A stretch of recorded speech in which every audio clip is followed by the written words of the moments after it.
Apa jadinya kalau seorang kakek tua dihajar oleh oknum polisi hingga pingsan dan menuduh sebagai salah satu perusuh saat demo bupati?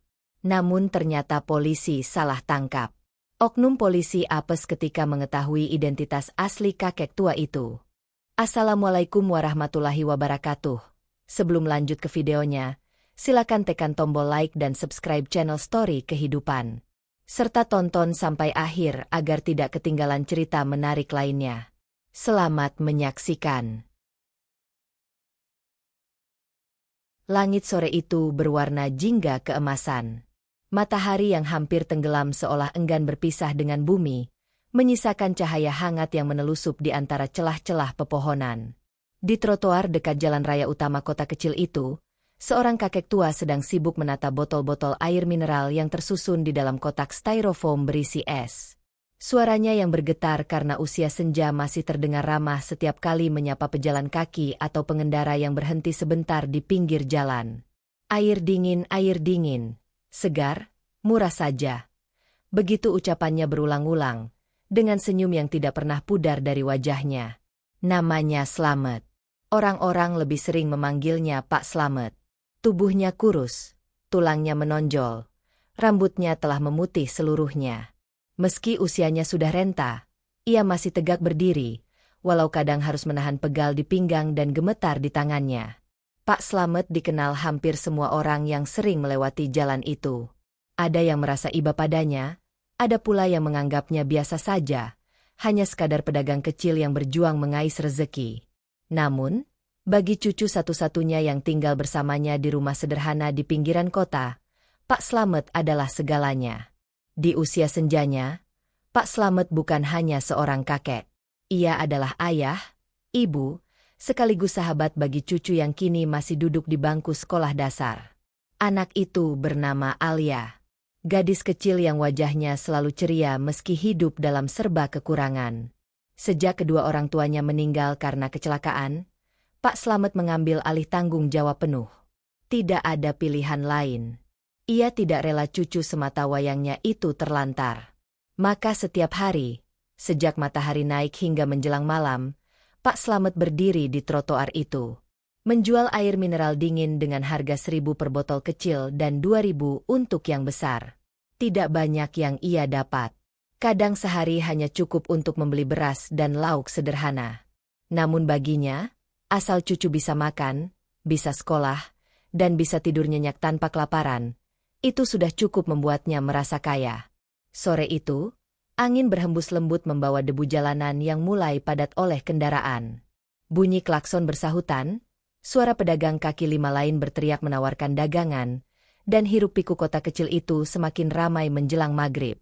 Di sela keramaian, Pak Slamet berdiri tenang dengan wajah yang teduh.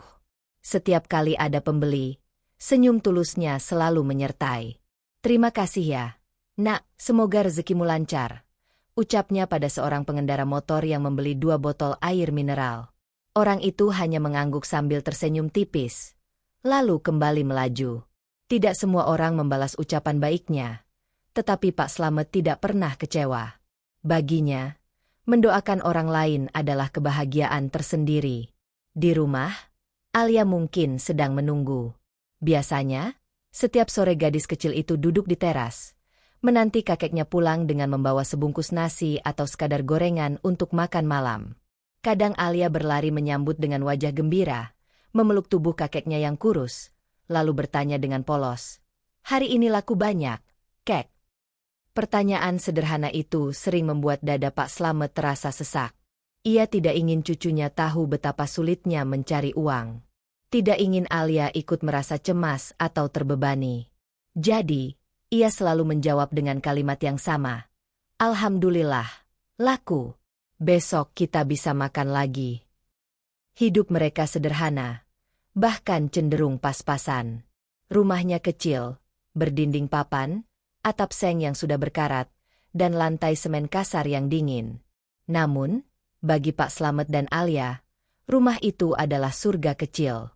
Disitulah mereka saling menguatkan, saling menghibur, dan saling mencintai dengan apa adanya.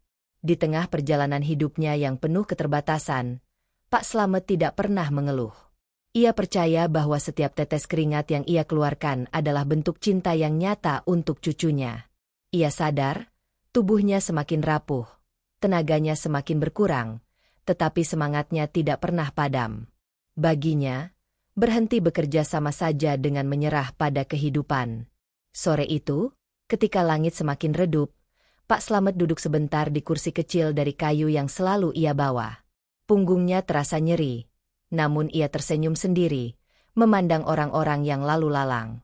Hatinya berbisik, semoga aku masih diberi umur panjang.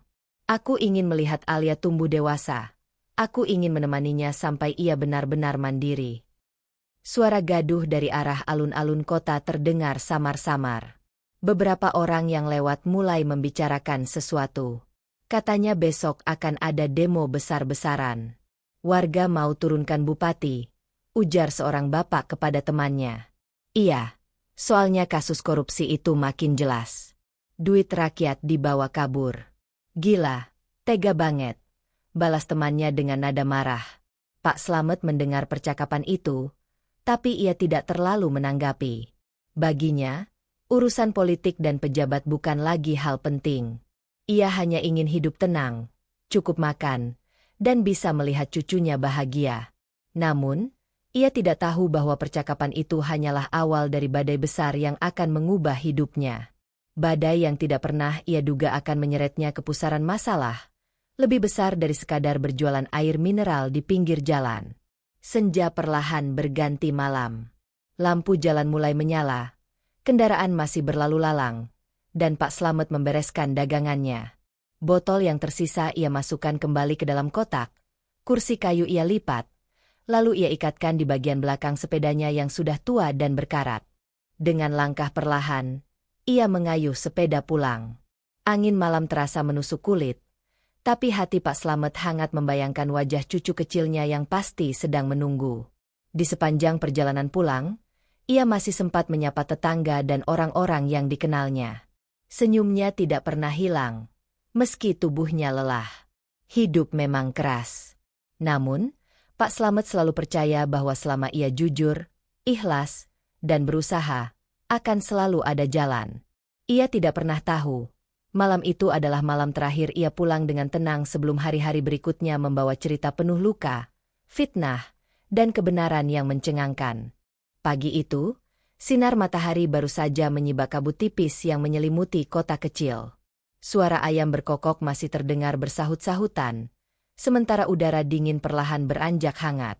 Di rumah papan sederhana di ujung gang sempit, seorang gadis kecil berlari-lari kecil menuju dapur dengan wajah berseri. Alia sudah siap, Kek, teriaknya riang, sambil menepuk-nepuk tas sekolah yang tergantung di punggung mungilnya. Pak Slamet, yang baru saja selesai menyalakan tungku kayu, tersenyum melihat semangat cucunya. Tubuh tua itu sedikit bungkuk ketika menuang air panas ke dalam gelas berisi teh. Tangan tuanya gemetar, namun senyum di bibirnya tetap lembut. Bagus, ayo sarapan dulu. Nak, nanti kalau sekolahmu lapar. Bagaimana? Ucapnya pelan, penuh kasih. Alia mengangguk. Ia duduk di bangku kayu kecil, lalu menyantap nasi dengan lauk sederhana, telur dadar dan sambal buatan kakeknya. Tidak ada daging mahal, tidak ada lauk istimewa. Namun, di meja sederhana itu, rasa syukur begitu nyata. Pak Slamet sesekali memperhatikan cucunya yang makan lahap.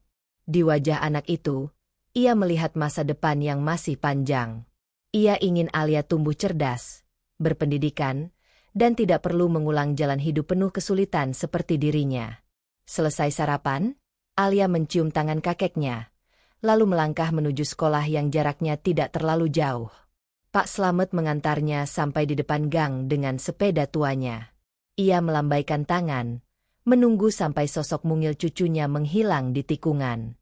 Setelah itu, ia kembali ke rumah, mengambil kotak styrofoam, kursi kayu, dan persediaan air mineral yang sudah ia beli dari agen kecil di pasar. Hari kembali dimulai. Sama seperti kemarin, sama seperti hari-hari sebelumnya. Rutinitas yang melelahkan, namun penuh arti. Di sepanjang jalan menuju tempatnya berdagang, Pak Slamet mendengar semakin banyak obrolan warga. Isu tentang demonstrasi besar-besaran semakin ramai dibicarakan. Besok itu, katanya ribuan orang bakal turun ke jalan. Semua sudah sepakat, Bupati harus mundur, ujar seorang pedagang sayur kepada temannya. Memang sudah keterlaluan. Mbak, jalan rusak tidak diperbaiki, uang proyek entah kemana. Sementara orang kecil macam kita makin susah saja hidupnya, balas seorang pembeli dengan nada kesal. Pak Slamet hanya melintas sambil mendengar. Ia tidak ikut campur. Ia sadar, banyak orang sedang marah. Namun, ia lebih memilih menunduk, mengayuh sepeda, dan fokus pada pekerjaannya. Setibanya di trotoar dekat jalan raya utama, ia mulai menata dagangannya seperti biasa. Kotak styrofoam ia letakkan di atas kursi kecil, lalu botol-botol air mineral tersusun rapi. Setiap botol tampak berembun, menandakan kesegarannya. Orang-orang mulai lewat. Ada yang membeli, ada pula yang hanya melirik. Seorang sopir angkot berhenti sebentar, mengambil 2 botol, lalu melemparkan uang kertas lusuh ke arah Pak Slamet. Terima kasih ya, Pak, ucap sopir itu singkat sebelum kembali melaju. Pak Slamet tersenyum, meski uang kembalian masih harus ia rapikan. Baginya, setiap pembeli adalah rezeki. Ia tidak pernah menuntut banyak, cukup agar Alia bisa makan dan sekolah. Siang semakin terik. Panas matahari menyengat kulit, membuat jalanan tampak berkilat. Keringat mengalir di pelipis Pak Slamet.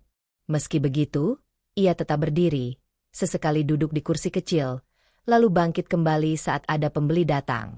Di sela-sela itu, ia mendengar sekelompok anak muda lewat dengan suara lantang. Besok jangan lupa kumpul di alun-alun. Kita harus bawa spanduk besar. Bupati harus turun. Siap. Kita semua turun. Tidak ada lagi yang bisa ditutup-tutupi.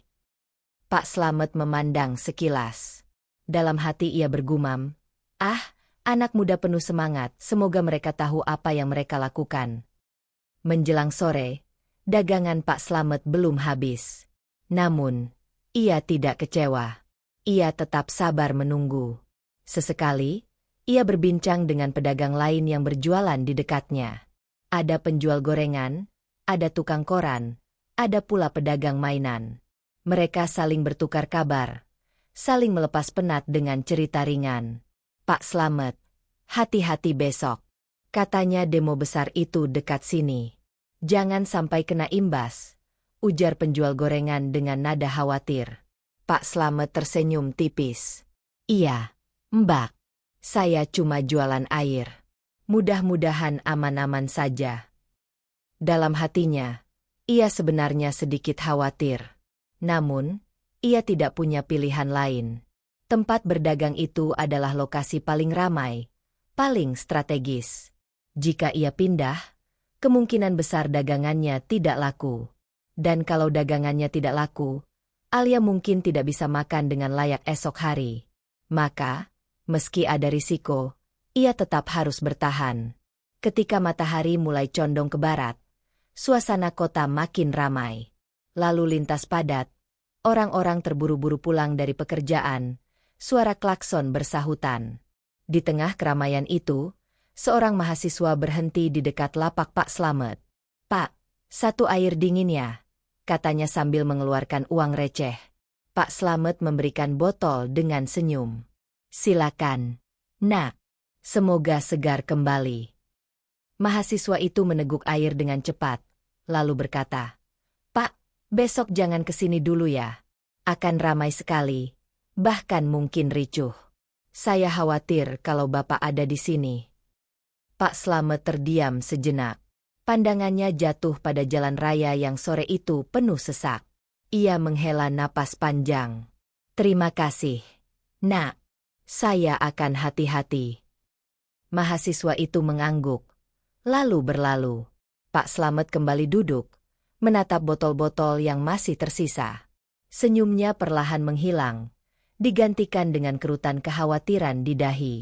Bukan karena takut pada demonstrasi itu, tetapi karena ia memikirkan nasib dagangannya besok.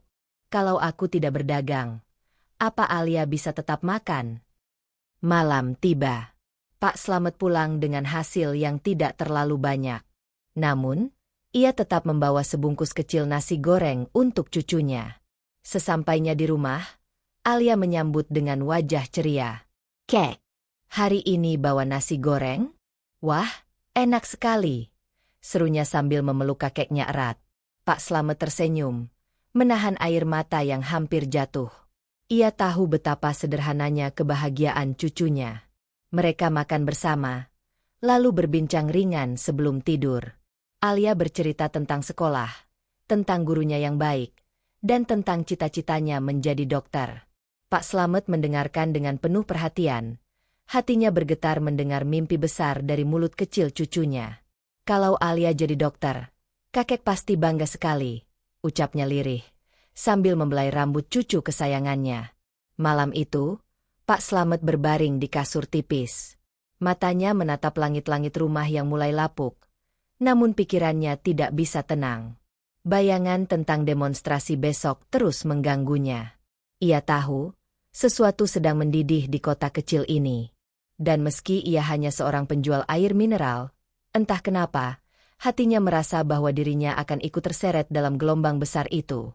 Pak Slamet memejamkan mata, berdoa dalam hati. "Ya Allah, lindungilah cucuku, lindungilah aku. Beri kami kekuatan untuk bertahan."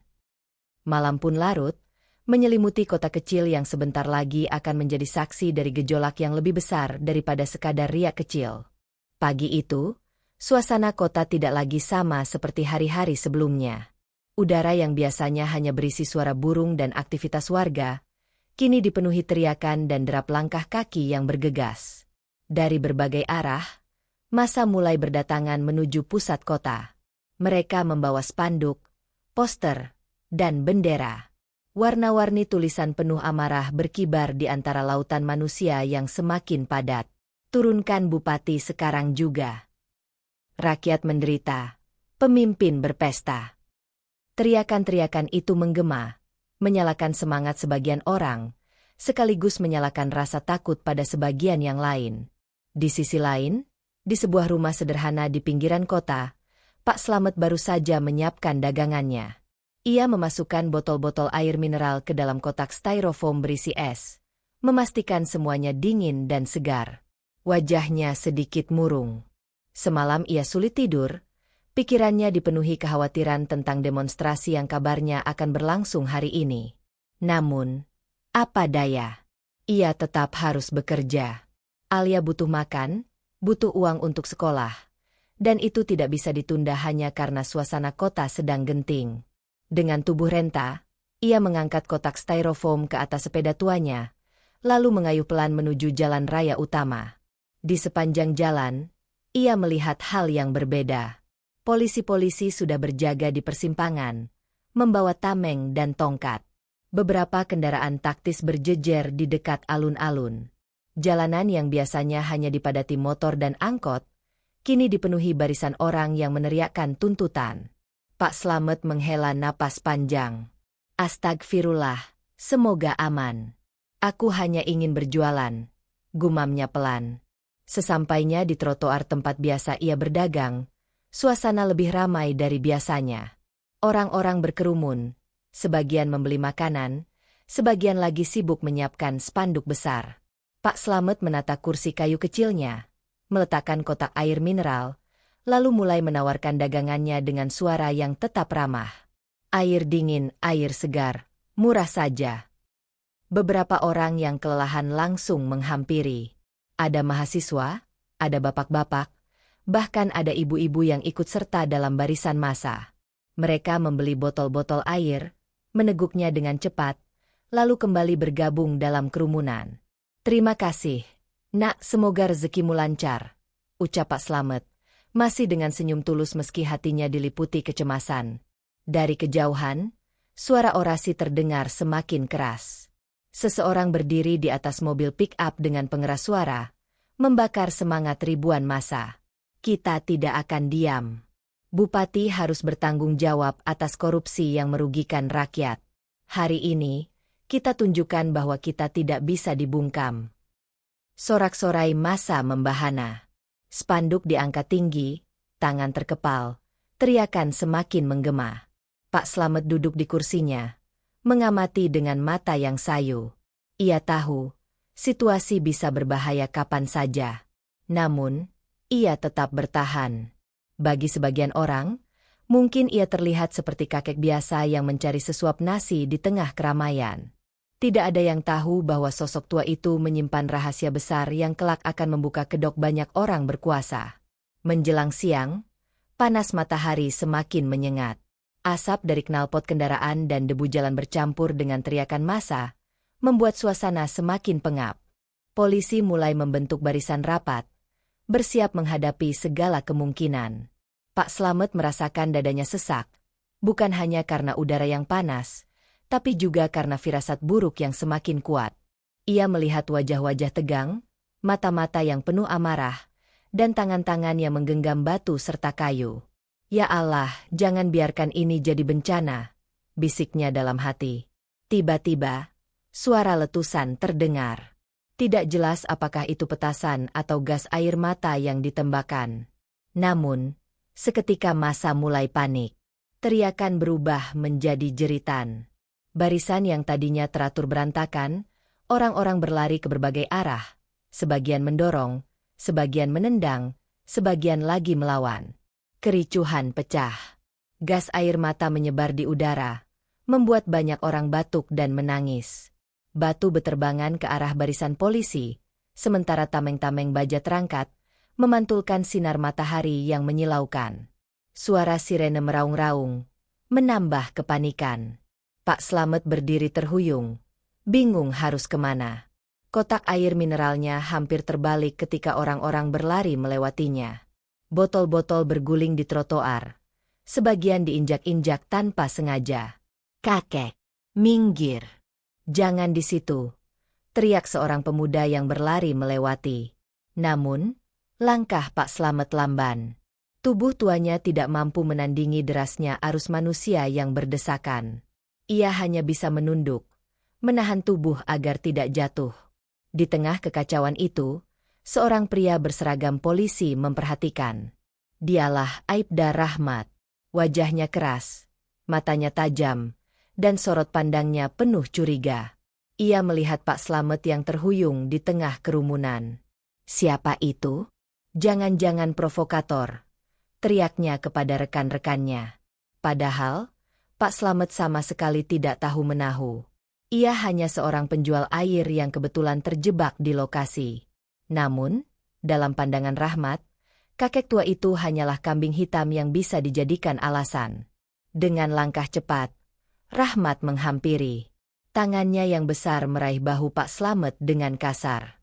"Diam kamu. Jangan pura-pura tua," bentaknya. Pak Slamet terperanjat. Saya cuma jualan, Pak, saya tidak tahu apa-apa." Suaranya bergetar, penuh ketakutan. Namun, bentakan itu tertelan oleh suara ricuh yang semakin memanas. Matahari terik, gas air mata menyengat, teriakan massa menggema, dan tubuh renta itu kini berada dalam cengkeraman seorang oknum polisi yang penuh amarah. Hari itu benar-benar membara. Dan api yang menyala tidak hanya di jalanan, tapi juga di takdir hidup Pak Slamet yang sebentar lagi akan berubah selamanya. Siang itu, langit kota yang biasanya cerah berubah kelabu. Asap gas air mata melayang di udara, menusuk mata dan membuat napas terasa sesak. Ribuan orang berdesakan, teriakannya bercampur dengan batuk, jeritan, dan derap kaki yang berlari tanpa arah. Trotoar yang tadinya dipenuhi pedagang kecil kini porak-poranda. Barang dagangan berjatuhan, sebagian hancur, sebagian lagi terinjak-injak. Pak Slamet terjebak di tengah pusaran manusia yang panik. Tangannya berusaha meraih kotak styrofoam berisi botol air mineral yang sudah terguling, tapi ia kalah cepat. Kaki-kaki yang berlarian menginjak botol-botol itu tanpa peduli. Air tumpah, tercampur dengan debu dan pasir. "Kek, ayo minggir, kek!" teriak seorang pemuda yang berlari melewatinya. Namun, tubuh Pak Slamet terlalu lamban. Usia senja membuat langkahnya tertatih. Napasnya memburu, dadanya sakit seperti dihantam batu. Ia mencoba melangkah ke pinggir, tetapi arus massa mendorong dari segala arah. Pundaknya ditabrak, tubuhnya hampir terjatuh, dan matanya berair akibat gas yang menyengat. "Ya Allah, selamatkan aku hanya ingin pulang," doanya lirih di tengah kekacauan. Sementara itu, barisan polisi semakin maju. Tameng mereka berderak, tongkat kayu terangkat, dan suara komando terdengar tegas. "Tangkap! Jangan biarkan ada yang lolos." Di antara kerumunan polisi itu, Aibda Rahmat berdiri paling depan. Wajahnya penuh amarah, sorot matanya liar mencari siapa saja yang bisa dijadikan sasaran. Dan di saat matanya menyapu kerumunan, pandangannya tertumbuk pada sosok Renta yang terhuyung. "Pak Slamet." Itu siapa? Jangan-jangan provokator tua?" Rahmat berteriak sambil menunjuk. Beberapa polisi lain sempat ragu. Mereka melihat jelas, kakek itu hanya membawa kotak dagangan, tidak terlihat memegang batu atau spanduk. Namun, Rahmat tidak peduli. Ia maju dengan cepat, meraih kerah baju lusuh Pak Slamet, lalu mengguncangnya kasar. "Kamu yang bikin kerusuhan, ya?" bentaknya. Pak Slamet terperanjat. Tubuhnya lemah. Suaranya bergetar. "Tidak, Pak, saya cuma jualan air, saya tidak ikut-ikutan." Namun, kalimat itu tidak sempat selesai. Sebuah pukulan keras mendarat di pipinya. Tubuh Renta itu goyah, hampir roboh. Namun Rahmat menariknya kembali dengan kasar. Massa yang melihat kejadian itu mulai bersorak. Jangan pukul orang tua, dong. Itu pedagang air, Pak, bukan perusuh." Suara-suara itu terdengar jelas. Namun, dalam kekacauan besar, siapa yang peduli? Teriakan rakyat tenggelam oleh suara sirene, oleh derap sepatu polisi yang maju, oleh letusan yang entah dari mana asalnya. Pak Slamet berusaha menjelaskan lagi. Air mata bercampur keringat mengalir di wajahnya yang penuh keriput. "Saya cuma cari nafkah. Pak, tolong, saya punya cucu di rumah." Tetapi Rahmat justru semakin kalap. Ia mendorong Pak Slamet ke tanah, lalu menginjak bahunya. "Diam kau, tua-tua keladi, pura-pura lugu. Justru kalian ini yang berbahaya." Bentakan itu bagai cambuk yang menoreh luka batin. Orang-orang yang melihat semakin marah, beberapa mencoba maju membantu, tapi tongkat polisi lainnya menghadang. Di tanah, Pak Slamet terbatuk-batuk. Debu masuk ke tenggorokannya. Napasnya semakin berat. Ia meraba dada, mencoba bangkit, namun tubuhnya terlalu lemah. "Alia, maafkan kakek," bisiknya dalam hati. Kericuhan semakin parah. Batu beterbangan, botol melayang, dan gas air mata ditembakkan ke segala arah. Suasana berubah menjadi perang terbuka antara rakyat dan aparat. Pak Slamet semakin terdesak. Rahmat meringkusnya dengan borgol kasar, lalu menyeret tubuh tuanya di tengah kerumunan. Orang-orang berteriak menentang, tapi tidak ada yang berani melawan secara langsung. "Kakek itu bukan perusuh. Dia pedagang air," teriak seorang mahasiswa dengan wajah merah menahan marah. Namun, tongkat panjang segera mengayun ke arah mahasiswa itu, membuatnya terhuyung mundur. Rahmat semakin bersemangat menyeret Pak Slamet. Seolah-olah dengan menangkap seorang kakek renta, ia sudah berhasil menangkap dalang kerusuhan. Di sela-sela rasa sakit yang menusuk tubuhnya, Pak Slamet hanya bisa pasrah. Ia tidak lagi mencoba melawan. Ia tahu tenaganya sudah habis. Yang ia pikirkan hanya satu, Alia. Bagaimana nasib cucunya jika ia tidak pulang malam ini? Siapa yang akan menemani Alia makan? Siapa yang akan mendengarkan cerita polos gadis kecil itu sebelum tidur? Air matanya menetes tanpa bisa ditahan. Bukan karena rasa sakit pukulan atau borgol di tangannya, tetapi karena bayangan wajah cucunya yang mungkin sedang menunggu dengan sabar di rumah. Di sisi lain, beberapa mata yang jeli memperhatikan dari kejauhan. Bukan mata warga biasa, melainkan mata-mata dari satuan khusus yang memang sudah lama mengawasi situasi kota. Mereka melihat jelas bagaimana Rahmat memperlakukan kakek tua itu dengan brutal. Salah seorang di antara mereka berbisik, target sudah terpancing.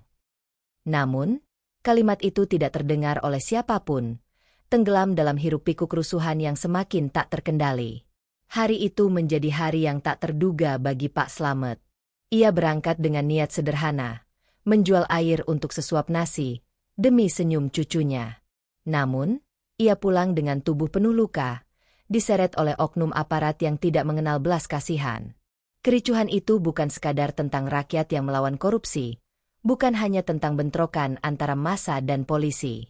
Bagi Pak Slamet, hari itu adalah awal dari perjalanan panjang yang penuh penderitaan, sekaligus awal terbongkarnya rahasia besar yang selama ini tersembunyi. Malam merayap perlahan. Lampu-lampu jalan berkelip samar di balik kabut asap sisa kericuhan. Sirene masih meraung dari kejauhan, menandakan bahwa kota belum benar-benar tenang. Di sebuah truk tahanan yang melaju kencang, Pak Slamet tergeletak lemah. Tangannya terikat borgol yang menekan tulangnya hingga perih. Wajahnya penuh lebam. Bibirnya pecah, darah kering menempel di sudut mulut. Sesekali ia batuk keras. Dada sesak oleh debu dan sisa gas air mata yang masih terasa di saluran pernapasan. Meski tubuhnya sakit, hatinya jauh lebih perih. Alia, cucuku, apakah kau sudah makan malam ini? Apakah ada tetangga yang menolongmu? Kakek janji pulang cepat. Tapi ternyata kakek justru dibawa ke tempat yang entah seperti apa. Truk itu berguncang. Polisi yang menjaga menatapnya dengan sinis. Kek, nggak nyangka.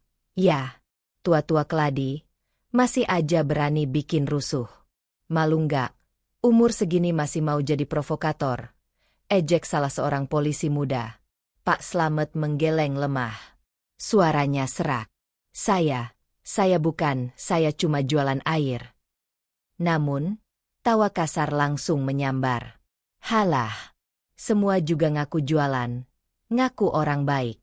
Padahal jelas-jelas tadi lo ada di tengah kerumunan. Pak Slamet hanya bisa terdiam. Ia tahu, apapun yang ia katakan tidak akan dipercaya. Sesampainya di kantor polisi, tubuh renta itu diseret masuk ke ruang pemeriksaan. Lampu neon yang terang menusuk matanya. Meja besi, kursi keras, dan bau rokok menyambutnya. Di sana, Aibda Rahmat sudah menunggu. Wajahnya penuh kemenangan, seolah telah berhasil menangkap buruan besar. Duduk, bentaknya. Pak Slamet terhuyung, nyaris jatuh. Lalu akhirnya terduduk di kursi dingin. Rahmat menepuk meja dengan keras. Ngaku. Siapa yang nyuruh kamu jadi provokator di demo tadi? Dari kelompok mana kamu? Saya tidak tahu, Pak. Saya tidak ikut-ikutan. Saya hanya pedagang air mineral. Jawaban itu justru membuat Rahmat naik pitam. Ia mengayunkan tangan, menampar wajah keriput itu dengan keras. Suara tamparan menggema di ruangan, meninggalkan jejak merah menyala di pipi Pak Slamet. Berhenti pura-pura lugu. Rahmat membentak lagi. Kamu kira saya bodoh? Kamu kira saya nggak tahu peranmu di balik kerusuhan tadi? Air mata Pak Slamet menetes. Bukan karena tamparan, tapi karena ketidakadilan yang begitu nyata. Ia, seorang kakek yang hanya mencari nafkah halal, kini diperlakukan seperti penjahat kelas kakap. Di luar ruang pemeriksaan, beberapa polisi muda berbisik. Kasihan banget, Pak Slamet. Saya sering lihat dia jualan di pinggir jalan dekat pasar. Mana mungkin dia provokator? Ya, tapi kalau Aibda Rahmat yang ngomong, siapa yang berani bantah? Betul juga, tapi hati kecil saya nggak percaya. Orang itu baik sekali. Namun, bisikan itu hanya jadi angin lalu. Tidak ada yang berani bersuara lantang. Sementara itu, pemeriksaan terus berlanjut. Rahmat mengeluarkan beberapa foto hasil dokumentasi demonstrasi. Lihat ini. Kamu ada di lokasi kerusuhan, kan? Jangan bilang tidak. Pak Slamet memandangi foto itu dengan pandangan kabur. Ya, memang benar dirinya ada di sana. Tapi posisinya hanya di tepi jalan, berdagang. Iya, Pak, saya memang ada di sana. Tapi saya hanya jualan air. Jawabnya pelan. Rahmat menghantam meja dengan tinjunya. Alasan basi. Kalau cuma jualan, kenapa kamu tidak lari? Kenapa kamu malah diam di situ? Pak Slamet menunduk. Napasnya berat. Saya sudah tua, Pak. Kaki saya tidak sekuat anak muda, saya tidak bisa lari secepat mereka. Hening sejenak. Kata-kata itu sederhana, tapi penuh kebenaran. Namun, bukannya iba, Rahmat justru merasa makin panas. Malam semakin larut. Di dalam sel sempit, akhirnya Pak Slamet dikurung. Ruangan itu pengap, bau pesing menusuk hidung, dan lantainya dingin. Ia duduk bersandar di tembok, memeluk lututnya. Tubuhnya gemetar, bukan hanya karena dingin, tapi juga karena ketakutan. Ya Allah, apakah ini jalan yang kau pilih untukku? Aku hanya ingin menjaga cucuku, aku tidak pernah berniat melawan hukum. Air matanya jatuh lagi. Bayangan wajah Alia menari di kepalanya, membuat hatinya semakin hancur. Gadis kecil itu pasti menunggu. Mungkin malam ini ia menangis sendiri, mencari-cari kakeknya. Cucuku, bertahanlah. Jangan takut. Kakek akan kembali. Gumamnya lirih. Meski dalam hatinya sendiri ia ragu. Namun, di balik semua penderitaan itu, sesuatu yang besar tengah bergerak. Satuan khusus, Satgasus, yang sejak awal mengawasi demonstrasi mencatat dengan teliti apa yang terjadi malam itu. Mereka tahu, Rahmat bukan sekadar salah tangkap. Ia sengaja mencari kambing hitam untuk menutupi sesuatu. Dan mereka juga tahu, Pak Slamet bukanlah orang biasa. Malam itu, di kantor polisi, permainan besar baru saja dimulai. Malam di kantor polisi terasa lebih panjang daripada malam-malam sebelumnya. Hujan rintik membasahi halaman, menimbulkan aroma tanah basah yang menusuk indera. Dari balik jeruji besi, Pak Slamet duduk bersandar pada dinding lembab. Rasa nyeri di tubuhnya tak kunjung reda, tetapi yang lebih menghimpit adalah beban di dada. Ia menatap kosong ke lantai sel. Suara detak jam dari koridor terdengar jelas, seakan mengingatkan bahwa waktu berjalan sangat lambat. Andai saja Alia tahu betapa kakek berusaha bertahan. Andai saja ia tidak merasa ditinggalkan sendirian di rumah. Pikiran itu membuat matanya panas lagi. Di ruang lain, Aibda Rahmat melapor kepada atasannya dengan wajah puas. Pak, sudah beres. Provokator tua itu sudah saya masukkan ke sel. Kalau perlu, besok kita buat BAP agar dia segera diproses. Atasan yang mendengarnya mengangguk singkat. Namun, belum sempat pembicaraan berlanjut, sebuah telepon berdering di meja. Nada dering itu terdengar tegas, tidak seperti panggilan biasa. Begitu diangkat, wajah sang atasan langsung berubah tegang. Baik, Komandan, jawabnya terbata. Saya mengerti, kami segera bersiap. Rahmat mengerutkan dahi. Ada apa, Pak? Atasannya menghela napas panjang. Besok subuh, tim dari Satgasus akan datang. Mereka meminta akses penuh terhadap tahanan baru, termasuk kakek yang kamu tangkap tadi. Rahmat terbelalak. Apa? Untuk apa Satgasus mengurusi orang tua kumal itu? Dia cuma pedagang bodoh yang nyasar ke kerusuhan. Tatapan sang atasan dingin. Kamu terlalu banyak bertanya. Rahmat, lakukan saja tugasmu. Jangan macam-macam. Rahmat mengepalkan tinjunya di balik meja. Ada rasa takut yang ia sembunyikan, bercampur dengan amarah. Menjelang tengah malam, langkah sepatu berat terdengar di koridor. Dua orang berseragam hitam dengan emblem Satgasus memasuki ruang tahanan.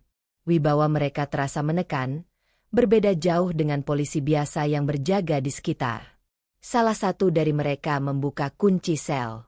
Pak Slamet, tanyanya singkat. Pak Slamet yang duduk di lantai mengangkat wajah. Iya, saya. Petugas itu menunduk sedikit, memberi hormat dengan sikap hormat yang tidak pernah ditujukan kepada tahanan biasa. Kami dari Satgasus. Pak, mohon ikut dengan kami sebentar. Ada yang perlu dibicarakan. Para polisi penjaga terbelalak. Rahmat, yang diam-diam mengintip dari kejauhan, merasakan keringat dingin menetes di pelipisnya. Apa maksudnya ini? Kenapa orang tua itu diperlakukan seolah dia orang penting? Pak Slamet dibawa ke sebuah ruang khusus. Lampu redup, meja kayu besar, dan aroma kopi hangat memenuhi ruangan. Di sana sudah menunggu seorang pria paruh-baya bersetelan jas hitam. Wajahnya tegas, sorot matanya tajam, tetapi senyumnya ramah. "Pak Slamet, akhirnya kita bisa bicara lagi," ucapnya. Pak Slamet menunduk hormat. "Komandan Arif." Polisi pengawal di pintu terhenyak. Mereka tidak menyangka seorang kakek lusuh yang tadi dianggap provokator, ternyata mengenal dekat perwira tinggi Satgasus. Komandan Arif mendekat, menepuk bahu Pak Slamet dengan penuh hormat. "Bapak sudah bekerja keras. Kami menghargai semua pengorbanan ini. Tapi, saya mohon maaf sebesar-besarnya, malam ini Bapak diperlakukan sangat tidak pantas. Itu semua akan segera kami luruskan." Pak Slamet menunduk lagi. Air matanya hampir jatuh. Kali ini bukan karena sakit, tetapi karena lega. "Saya hanya melakukan apa yang saya bisa, Komandan. Demi negeri ini, demi cucu saya." Rahasia yang selama ini ia simpan rapi mulai terbuka. Pak Slamet ternyata bukan sekadar penjual air mineral. Bertahun-tahun ia menjadi informan Satgasus. Dari balik gerobaknya yang sederhana, ia mengamati lalu lintas orang-orang penting di pasar, mendengar bisik-bisik rahasia, dan mengumpulkan informasi tentang aliran uang haram. Semua laporan kecilnya mengalir ke tangan Satgasus, membentuk peta besar tentang jaringan korupsi yang melibatkan pejabat tinggi, termasuk sang bupati dan Aibda Rahmat. Ya, Rahmat bukan polisi biasa. Ia adalah salah satu penghubung utama jaringan kotor itu. Kekerasan yang ia lakukan malam ini bukan sekadar salah tangkap. Itu adalah usaha putus asa untuk menyingkirkan seorang saksi hidup yang bisa meruntuhkan semua kebusukan mereka. Komandan Arif menatap mata Pak Slamet dalam-dalam. "Besok pagi, operasi besar akan dimulai. Jaringan itu akan kami bongkar habis-habisan. Dan peran Bapak sangat penting. Karena hanya Bapak yang punya keterangan kunci." Pak Slamet menghela napas berat. Ada rasa bangga sekaligus takut yang berkelindan. "Saya sudah tua, Komandan. Kadang saya berpikir, apakah saya sanggup menanggung semua ini?" Arif menepuk bahunya dengan penuh keyakinan. "Justru karena Bapak tua, orang-orang meremehkan. Mereka tidak menyangka Bapak yang terlihat lemah adalah mata kami yang paling tajam. Itulah kekuatan Bapak." Pak Slamet menutup mata, menahan haru. Semua penderitaan yang ia alami malam ini, pukulan, hinaan, tuduhan kejam, ternyata adalah bagian dari permainan besar. Di balik pintu, Rahmat mendengarkan dengan jantung berdentum keras. Kata-kata itu menusuk telinganya. "Sial. Jadi benar, kakek itu informan rahasia. Kalau dia buka mulut, habis sudah aku dan semua orang di jaringan ini." Wajahnya pucat pasi. Untuk pertama kalinya, Rahmat merasakan ketakutan nyata. Ia sadar, posisinya berada di ujung jurang. Malam itu, setelah pertemuan selesai, Pak Slamet dikembalikan ke sel. Namun kali ini, penjaga yang mengawalnya memperlakukannya dengan hormat. Tidak ada lagi hinaan, tidak ada lagi pandangan sinis. Semua menyadari, pria tua yang tampak lemah itu menyimpan rahasia besar yang bisa mengubah peta kekuasaan. Pak Slamet duduk kembali di lantai sel, tapi hatinya kini berbeda. Meski tubuhnya sakit, ada nyala tekad baru yang tumbuh. "Alia, cucuku sayang, sebentar lagi, semua ini akan selesai. Kakek harus kuat. Demi masa depanmu, kakek tidak boleh menyerah." Dan di luar sana, badai yang lebih besar sudah menunggu. Fajar belum sempurna merekah, tetapi markas Satgasus sudah penuh dengan kesibukan. Peta besar terpampang di dinding, garis-garis merah dan foto-foto buram terpaku di atasnya. Nama-nama besar terhubung satu sama lain, membentuk jaringan yang ruwet dan menakutkan. Di tengah ruangan itu, Komandan Arif berdiri dengan sikap tegas. Suaranya berat namun mantap. Operasi pagi ini adalah titik balik. Target kita jelas. Bupati beserta lingkaran dalamnya, termasuk aparat yang terlibat. Kita tidak bisa gagal, karena kalau bocor sedikit saja, mereka akan melarikan diri. Ingat, masyarakat butuh kebenaran. Semua anggota tim mengangguk mantap. Di sudut ruangan, duduklah Pak Slamet dengan wajah letih, namun sorot matanya tajam. Meski hanya mengenakan baju lusuh yang diberi pihak kepolisian, keberadaannya di ruangan itu memberi nuansa lain. Para perwira muda memandangnya dengan penuh hormat, seolah mereka menyaksikan sosok legenda hidup. Sementara itu, di kantor polisi tempat Rahmat bertugas, suasana berbeda total. Rahmat mondar-mandir di ruangannya. Keringat dingin membasahi punggung meski udara pagi masih dingin. Tidak bisa dibiarkan. Kalau operasi itu berhasil, tamatlah riwayatku. Ia meraih ponsel, menghubungi seseorang dengan tangan bergetar. Halo, Pak Bupati, kita dalam bahaya. Informan itu, Pak Slamet, ternyata sudah membuka semuanya ke Satgasus. Mereka bergerak pagi ini. Kita harus lakukan sesuatu sekarang juga. Suara di seberang terdengar geram. Tenang, Rahmat. Kita masih punya orang di dalam. Jangan panik. Ingat, kepanikan hanya mempercepat kejatuhan. Kau harus tetap di posisimu. Kalau kau lari, habis kita semua. Rahmat menelan ludah. Kata-kata itu memang menenangkan, tapi dadanya tetap berdebar keras. Sementara itu, Alia, cucu kecil Pak Slamet, masih berada di rumah kontrakan sederhana mereka. Ia belum tahu apa yang sebenarnya terjadi pada kakeknya. Tetangga-tetangga mulai berbisik. Ada yang berkata Pak Slamet sudah ditangkap karena mencuri gas melon. Ada pula yang percaya bahwa ia dipukul massa. Alia menangis di sudut kamar. Kakek, pulanglah, jangan tinggalkan Alia sendirian. Air matanya menetes tanpa henti. Dunia anak kecil itu terasa runtuh tanpa sosok kakek yang selalu melindunginya. Ia tak tahu, di tempat lain, sang kakek sedang berjuang membuka kebenaran demi masa depan mereka berdua. Di markas Satgasus, rapat terus berlangsung. Pak Slamet diminta memberikan kesaksian rinci. Dengan suara pelan, ia mulai menceritakan apa yang ia dengar selama bertahun-tahun berjualan di pasar. Siapa saja yang datang, siapa yang menyetor uang, siapa yang berbisik-bisik di pojokan warung kopi. Nama-nama itu, semuanya pernah saya dengar. Katanya dengan nada bergetar. Mereka bicara seolah pasar adalah tempat paling aman. Mereka lupa, ada pedagang tua yang mendengar semuanya. Komandan Arif mendengarkan dengan penuh konsentrasi. Setiap kata Pak Slamet langsung ditulis, direkam, dan dihubungkan dengan bukti yang sudah dikumpulkan sebelumnya.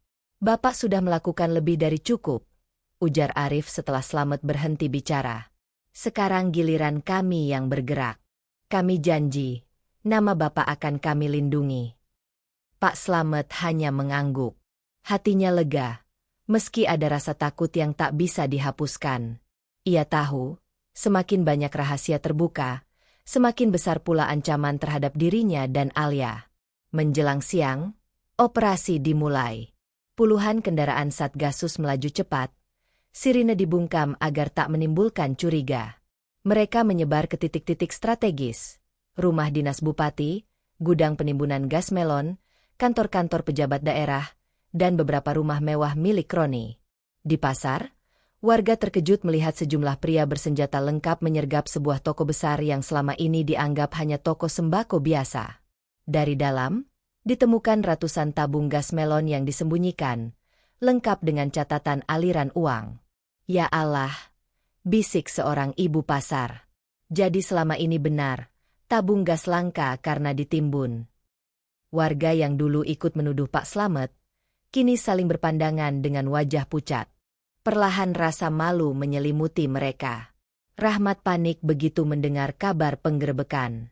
Ia berusaha menghubungi semua jaringan, tapi satu persatu nomor tak bisa dihubungi. Mereka sudah diciduk. Sial! Ia keluar dari ruangannya dengan langkah terburu-buru. Namun, baru sampai halaman kantor, beberapa mobil hitam Satgasus berhenti mendadak. Puluhan anggota keluar, bersenjata lengkap. Semua tetap di tempat. Tidak ada yang bergerak. Rahmat tertegun. Matanya terbelalak saat melihat Komandan Arif turun langsung. "Rahmat," suara Arif terdengar dingin. "Kau pikir kami tidak tahu siapa kau sebenarnya?" Wajah Rahmat berubah pucat pasi. Tangannya refleks meraba pinggang. Tapi senjata yang biasa terselip di sana sudah tak ada. Rupanya orang dalam Satgasus telah lebih dulu melucuti. Di waktu yang hampir bersamaan, berita penangkapan itu tersebar luas. Televisi lokal menyiarkan gambar-gambar penggerebekan. Media sosial penuh dengan video warga yang bersorak saat gudang-gudang gas ilegal disegel aparat. Nama-nama besar mulai terungkap, termasuk nama bupati, yang akhirnya dibawa keluar rumah dinas dengan wajah tertutup masker, dikawal ketat Satgasus. Dan di salah satu tayangan, wajah Pak Slamet sempat terlihat sekilas. Meski kabur, warga pasar yang mengenalnya langsung sadar. Kakek lusuh yang mereka hina kemarin ternyata orang penting yang ikut membongkar semua kejahatan. "Ya Allah!" Seorang pedagang berbisik dengan suara bergetar. "Selama ini kita salah menilai, ternyata dia bukan pencuri, tapi pahlawan." Bisik-bisik itu menyebar cepat. Rasa malu bercampur kagum memenuhi hati banyak orang. Malamnya, ketika suasana kota masih heboh oleh berita itu, Pak Slamet kembali duduk di ruang istirahat markas Satgasus. Tubuhnya lelah, tapi matanya masih menatap jauh. "Alia," lirihnya. "Sebentar lagi, kakek akan pulang. Tapi sebelum itu, kakek harus pastikan semuanya benar-benar bersih." Komandan Arif datang menghampiri. "Bapak sudah melakukan bagian Bapak. Sekarang izinkan kami yang menuntaskan sisanya." Pak Slamet mengangguk. Namun di dalam hatinya, ia tahu permainan belum selesai. Rahmat masih ada, dan orang seperti dia tidak akan tinggal diam begitu saja. Di luar, langit malam tampak gelap tanpa bintang. Angin dingin berhembus, membawa firasat buruk. Jejak kotor sudah tersingkap. Tetapi semakin dalam, semakin berbahaya pula jalan yang harus ditempuh. Sore itu, langit tampak muram. Awan hitam menggantung rendah, seolah ikut merasakan ketegangan yang menyelimuti kota kecil itu. Masyarakat masih ramai membicarakan penggerebekan besar-besaran kemarin. Nama bupati, kroni-kroninya, hingga beberapa oknum aparat sudah terpampang jelas di televisi. Namun satu nama belum juga secara resmi diumumkan. Rahmat. Meski sebagian orang mulai curiga, Rahmat masih bebas. Ia tidak langsung diborgol seperti yang lain. Bukan karena Satgasus tidak memiliki bukti, tetapi karena satu alasan sederhana. Rahmat masih menyimpan kunci terakhir, data transaksi yang bisa mengungkap seluruh aliran dana ke pusat. Di markas Satgasus, Komandan Arif menatap layar monitor yang menampilkan hasil penyadapan. Suaranya terdengar tegas namun penuh tekanan. Dia tidak akan menyerah begitu saja. Orang seperti Rahmat akan melawan sampai titik darah terakhir. Kita harus siap. Jangan sampai korban berjatuhan lagi. Pak Slamet yang duduk tak jauh darinya ikut menunduk. Hatinya gelisah. Ia tahu benar siapa Rahmat itu. Anak muda yang dulu sering ia lihat nongkrong di pasar, kini menjelma menjadi sosok haus kuasa. "Komandan," suara Pak Slamet lirih. "Izinkan saya bicara padanya kalau nanti ada kesempatan. Barangkali masih ada hati kecil yang bisa disentuh." Arif menoleh, lalu menatapnya cukup lama. "Baik, tapi ingat, dia berbahaya. Kalau ada tanda-tanda mencurigakan, mundur. Keselamatan Bapak lebih utama." Pak Slamet hanya mengangguk. Namun di dalam hatinya, ia sudah bersiap. Ini bukan sekadar soal keselamatan pribadi, tetapi soal harga diri. Bukan hanya dirinya, tapi juga kebenaran yang selama ini diinjak-injak Rahmat. Malam hari, operasi penangkapan dimulai. Beberapa mobil Satgasus bergerak diam-diam ke arah sebuah rumah mewah di pinggiran kota. Lampu-lampu rumah itu padam, tapi dari dalam terdengar suara gaduh. Rahmat ternyata sudah tahu mereka datang. Begitu pintu didobrak, perlawanan sengit terjadi. Beberapa anak buah Rahmat yang masih setia menembakkan senjata api, membuat suasana kacau. Amankan perimeter. Jangan biarkan ada yang lolos, teriak salah satu anggota Satgasus. Ledakan kecil terdengar dari gudang belakang rumah, membuat kaca jendela pecah berserakan. Asap hitam membumbung, memaksa warga sekitar panik dan berlarian keluar rumah. Di tengah kekacauan itu, Rahmat muncul. Wajahnya penuh amarah.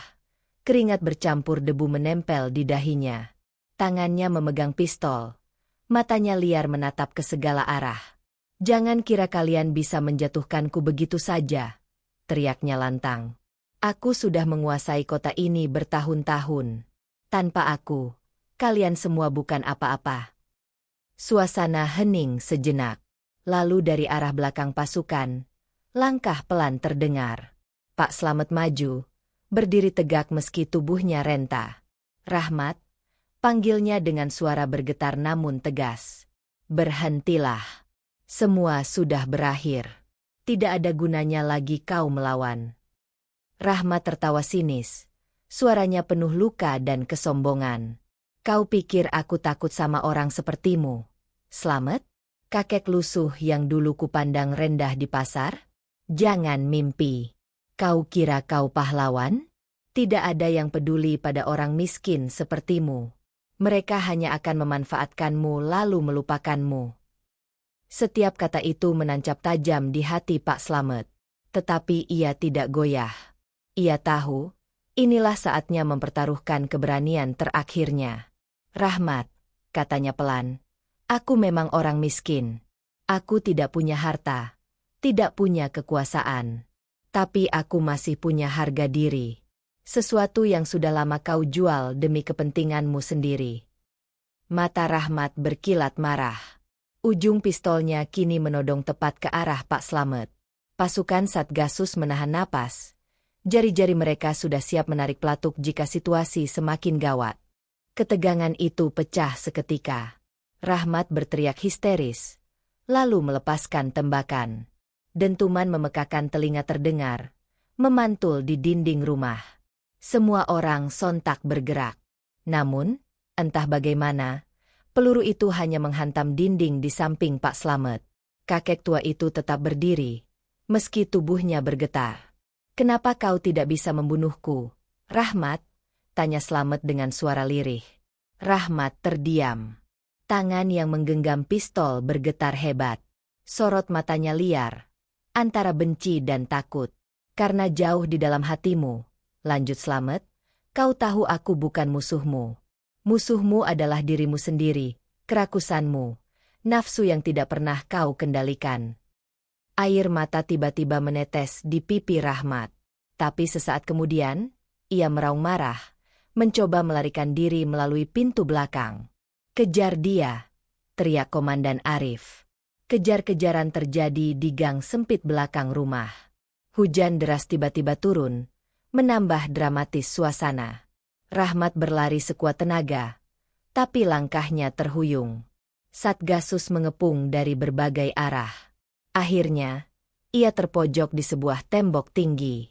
Nafasnya terengah, pistol masih tergenggam, tapi jelas ia kehabisan tenaga. "Rahmat!" teriak Komandan Arif.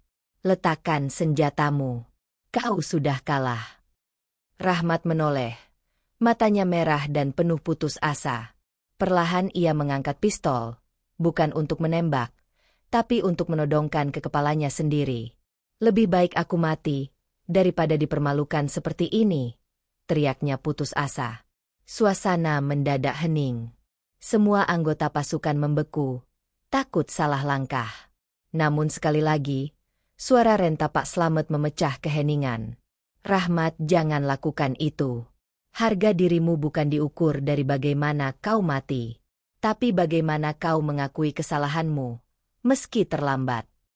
Rahmat tertegun. Kata-kata itu menghantam relung hatinya yang paling dalam.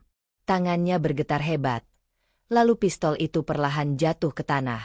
Ia terisak, berlutut di tengah hujan. Aku sudah hancur." Satgasus segera maju, memborgolnya dengan cepat. Komandan Arif menatapnya dingin, lalu memberi isyarat kepada anak buahnya. Bawa dia.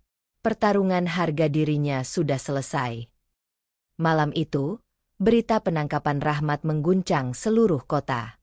Warga yang dulu sempat mendukungnya kini hanya bisa terdiam malu. Sementara itu, nama Pak Slamet mulai diperbincangkan sebagai saksi kunci dan, tanpa disangka, sebagai simbol kejujuran orang kecil yang berani melawan ketidakadilan. Di kontrakan kecil, Alia akhirnya bisa tersenyum lega ketika kakeknya pulang, meski tubuh sang kakek tampak letih. Ia berlari memeluk erat. Kakek, jangan pernah tinggalkan Alia lagi. Pak Slamet menahan air mata. Tidak, nak, sekarang kita bisa hidup tenang. Semua sudah selesai. Namun, jauh di lubuk hatinya, ia tahu, meski Rahmat sudah ditangkap, luka yang ditinggalkan fitnah dan pengkhianatan itu akan lama sembuhnya.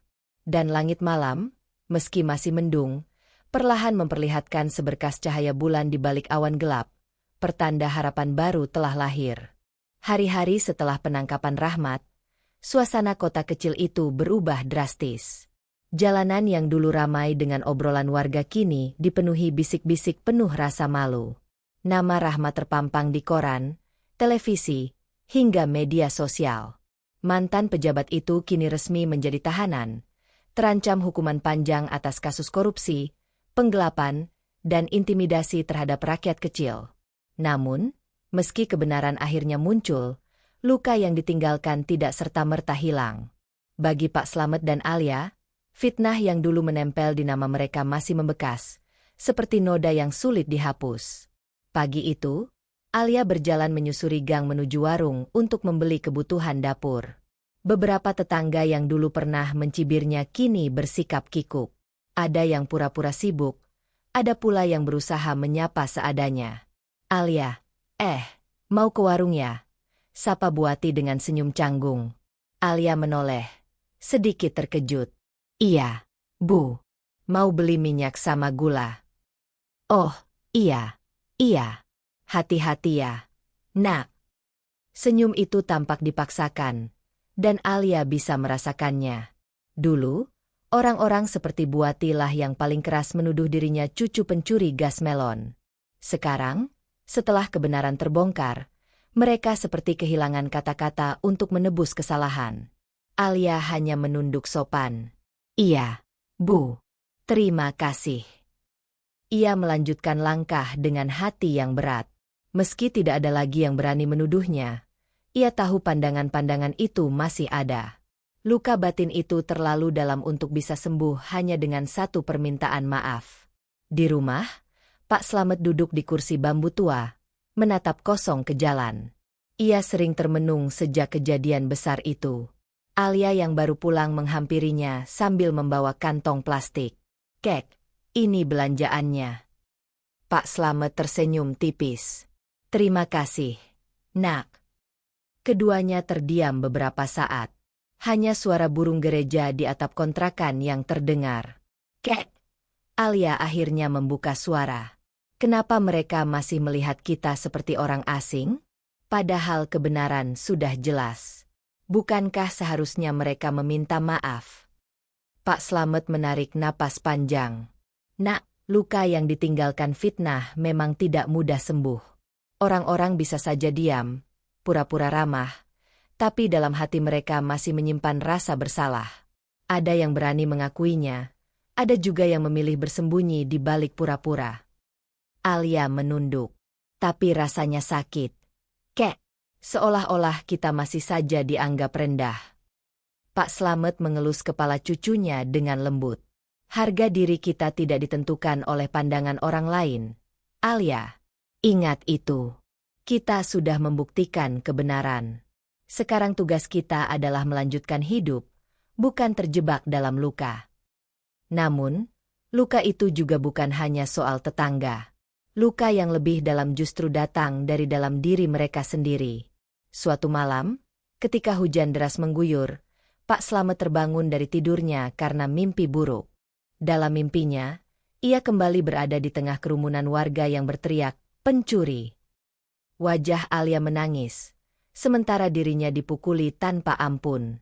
Pak Slamet terbangun dengan napas tersengal. Keringat dingin membasahi tubuhnya. Ia menatap Alia yang tertidur pulas di sampingnya, lalu menutup wajah dengan kedua tangan. "Ya Allah," bisiknya lirih. "Mengapa bayangan itu masih mengejarku? Padahal semua sudah berlalu." Air matanya jatuh, menandakan betapa dalamnya luka batin yang ia simpan. Di sisi lain, Alia pun menyimpan luka yang sama. Ia pernah kehilangan teman-temannya di sekolah, diperlakukan seperti aib, bahkan diusir dari rumah tetangga ketika hendak menumpang belajar. Semua itu membekas di hatinya. Ketika suatu hari seorang teman lamanya, Nisa, datang menghampiri dengan wajah bersalah, Alia hanya bisa terdiam. "Alia, aku minta maaf. Waktu itu aku ikut-ikutan menuduhmu. Aku takut dikucilkan kalau membelamu. Aku salah besar." Alia menatapnya lama. Hatinya masih perih, tapi ia berusaha tegar. "Aku sudah memaafkanmu, Nisa. Tapi maaf, aku tidak bisa melupakan." Jawaban itu membuat Nisa terisak. Ia sadar, ada luka yang tidak bisa sembuh hanya dengan kata, "maaf." Sementara itu, di luar dugaan, masyarakat mulai mengubah cara pandang mereka terhadap Pak Slamet. Beberapa mahasiswa datang menemuinya untuk mendengar kisah perjuangannya. Wartawan menuliskan profil tentang kakek tua yang berani melawan ketidakadilan. Bahkan ada yang menyebutnya sebagai simbol keberanian orang kecil. Tapi bagi Pak Slamet, semua itu tidak membuatnya bangga. Justru ia merasa semakin rendah hati. "Aku bukan pahlawan," katanya pada salah satu wartawan. "Aku hanya orang biasa yang tidak ingin cucuku hidup dalam kebohongan. Kalaupun ada yang menyebutku pahlawan, itu hanya karena orang-orang di atas sana terlalu lama menutup mata."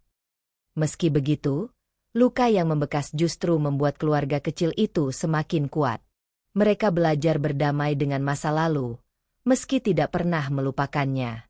Suatu sore, Pak Slamet dan Alia duduk di depan kontrakan, menikmati langit jingga senja. "Kek," kata Alia lirih, "kalau nanti aku besar, aku ingin jadi orang yang bisa membela orang kecil, seperti kakek." Pak Slamet tersenyum haru. "Jangan jadi seperti kakek, Nak. Jadilah dirimu sendiri, tapi dengan hati yang jujur. Itulah warisan terbesar yang bisa kakek berikan padamu." Alia menatap langit dengan mata berkilat. Luka masa lalu memang masih membekas, tapi di balik luka itu tumbuh tekad baru, tekad untuk melanjutkan perjuangan. Malam itu, Pak Slamet berdoa lama sekali sebelum tidur. Ia sadar, hidupnya mungkin tidak lama lagi. Tapi ia lega karena Alia mulai mengerti arti harga diri.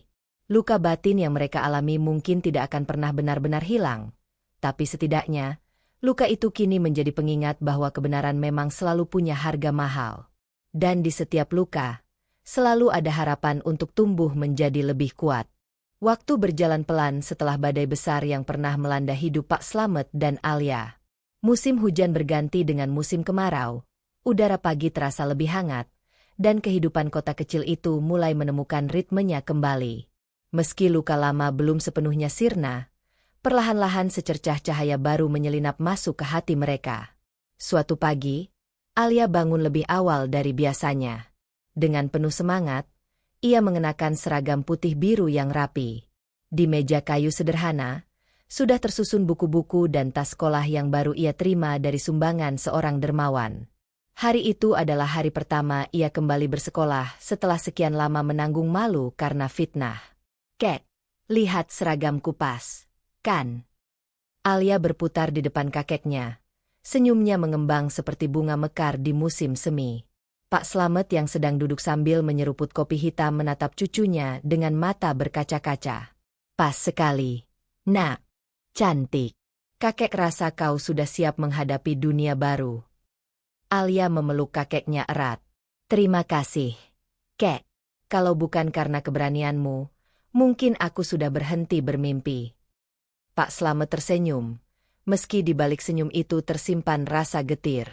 Ia tahu usianya tak panjang lagi, Dan semua yang ia perjuangkan hanya untuk memastikan Alia bisa hidup dengan kepala tegak. Di sekolah, suasana pun berbeda. Anak-anak yang dulu pernah mengucilkannya kini menyapanya dengan penuh rasa bersalah. Ada yang mencoba bercanda, ada yang menawarkan duduk sebangku. Alia tidak menolak, tapi juga tidak larut. Ia tahu, kepercayaan tidak bisa dibangun kembali hanya dalam sehari. Di dalam kelas, seorang guru berdiri di depan murid-murid dengan suara tegas. Anak-anak, hari ini kita kedatangan kembali teman kita, Alia.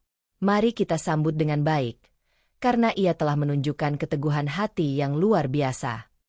Serentak, kelas itu bergemuruh dengan tepuk tangan.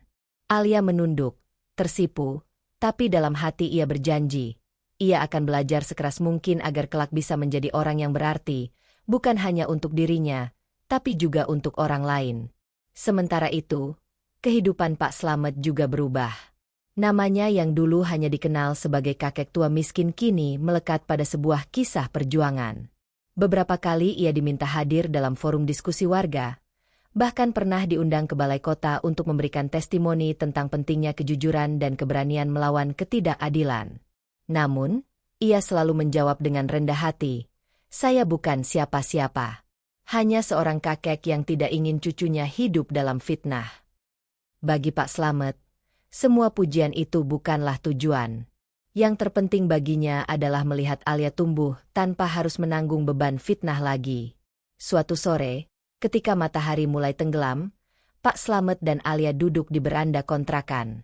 Hembusan angin sore membawa aroma tanah yang baru disiram hujan. "Kek," Alia membuka percakapan. "Aku sering berpikir, kenapa kita harus mengalami semua penderitaan itu dulu baru akhirnya bisa melihat kebenaran?" Pak Slamet menatap langit yang memerah. "Karena begitulah hidup. Nak, cahaya baru hanya akan terlihat setelah kita melewati kegelapan. Kalau tidak ada malam, kita tidak akan tahu indahnya pagi." Alia terdiam, mencerna kata-kata itu.